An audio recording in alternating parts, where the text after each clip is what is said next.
گیری ملر مسلمان کیسے ہوئے؟ 1977 میں پروفیسر گیری ملر ایک کینیڈین پادری تھے اور ٹورنٹو یونیورسٹی میں میتھمیٹیشین اور لیکچرر آف لاجک تھے۔ انہوں نے سوچا کہ مجھے عیسائی مذہب کی طاقت کو بڑھانا چاہیے، جس کے لیے ان کا مقصد تھا قرآن میں ایسی غلطیاں ڈھونڈی جائیں جو سائنٹیفک نہ ہوں یا ماضی کے بارے میں غلط ہوں، تاکہ وہ مسلمانوں کو ان باتوں کے ذریعے عیسائی مذہب میں داخل کر سکے۔ مگر اللہ کو کچھ اور ہی منظور تھا۔ جب انہوں نے قرآن کے بارے میں لکھا تو ان کی رائے کچھ اور ہی تھی۔ رائے کافی مثبت اور منفرد تھی۔ انہوں نے کوئی ناانصافی نہیں کی تھی، بلکہ کافی مسلمان لکھنے والوں کے مقابلے میں اچھے تاثرات۔ قرآن ان کی سوچ کے عین مطابق تھا، جیسا کہ آسمانی کتاب کو ہونا چاہیے، اور اس کے بارے میں ان کا کہنا تھا کہ یہ انسان کی لکھی ہوئی کتاب نہیں ہو سکتی۔ سب سے زیادہ چونکا دینے والی قرآن کی وہ آیت جو انسان کو غور و فکر کرنے کا کہتی ہیں اور مقابلے کے لیے بلاتی ہیں۔ سورۃ النساء آیت 82۔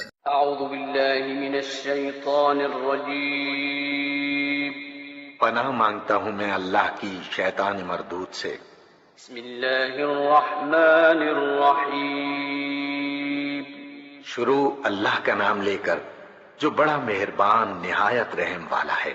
افلا يتدبرون القرآن ولو كان من عند غير الله لوجدوا فيه اختلافا كثيرا۔ کیا یہ لوگ قرآن پر غور نہیں کرتے؟ اگر یہ اللہ کے سوا کسی اور کی طرف سے ہوتا تو اس میں بہت کچھ اختلاف بیانی پائی جاتی۔ اور جیسا کہ سورۃ البقرہ میں ارشاد ہوتا ہے آیت 23، وَإِن كُنتم فِي رَيْبٍ مِّمَّا نَزَّلْنَا عَلَى عَبْدِنَا فَأْتُوا بِسُورَةٍ مِّن مِّثْلِهِ وَادْعُوا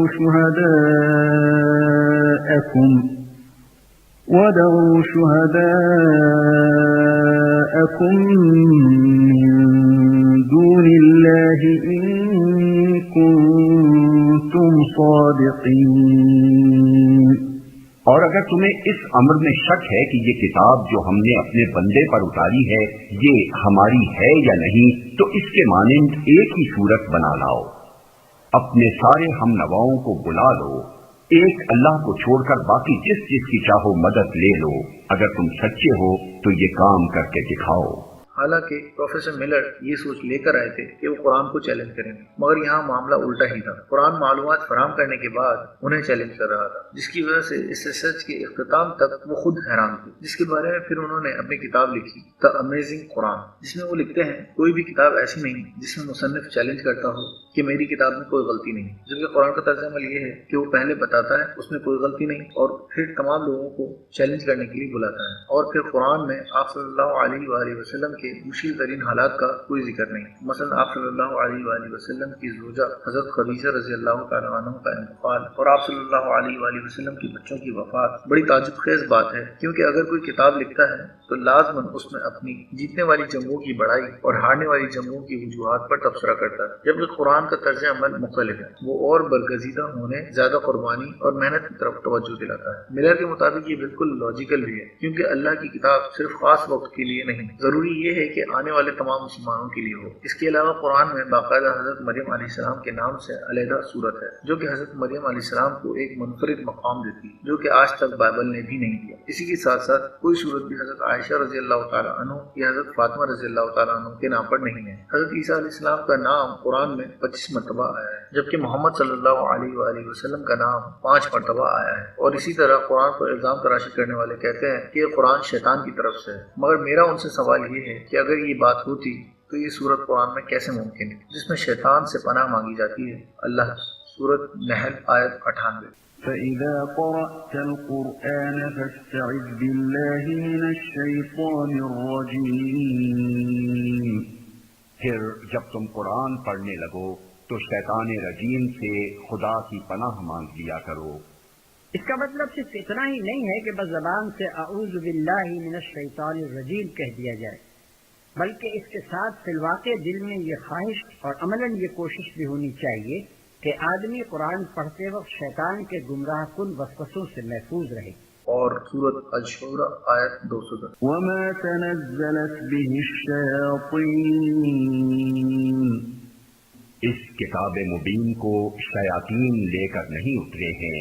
اسی طرح جو لوگ بھی آپ صلی اللہ علیہ وآلہ وسلم پر شک کرتے ہیں وہ ذرا غور کریں سورۃ المسد پر۔ یہ سورت حضرت محمد صلی اللہ علیہ وآلہ وسلم کے چچا ابو لہب کے بارے میں ہے اور اس کی موت سے 10 سال پہلے نازل ہوئی، جس میں ابو لہب کو جہنم کی وعید دے دی اور ابو لہب کو بھی معلوم ہو گیا تھا، یعنی قرآن میں 10 سال پہلے اس بات کی پیشن گوئی کی گئی کہ وہ ایمان نہیں لائے گا اور کفر پر ہی مرے گا۔ تبت يدا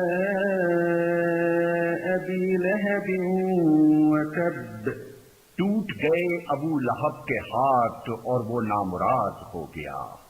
ما أغنى عنه ماله وما كسب، اس کا مال اور جو کچھ اس نے کمایا وہ اس کے کسی کام نہ آیا۔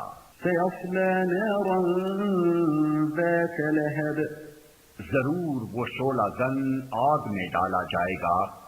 مگر ابو لہب اس بات کو جاننے کے باوجود ایمان نہیں لایا اور غلیظ موت مرا۔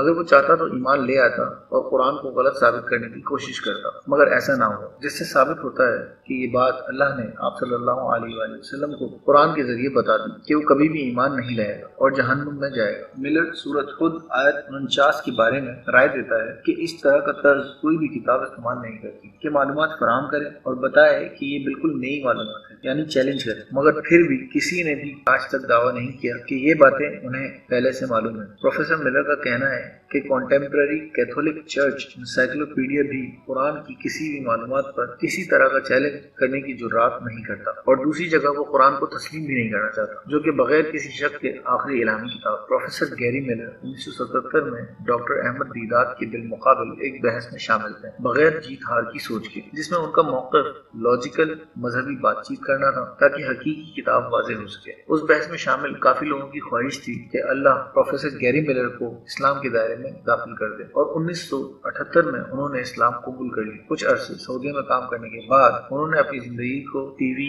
اور لیکچرز کے ذریعے اسلام کی دعوت میں صرف کیا۔ یہ تمام ریسرچ جو سائنس نے کی ہے، کیا اس نے مسلمانوں کا کام آسان نہیں کر دیا کہ وہ دوسروں کو یہ نشانیاں بتائیں اور جہنم میں جانے سے بچا لیں، کیونکہ اب ان کے پاس اور کوئی نشانی نہیں آئی۔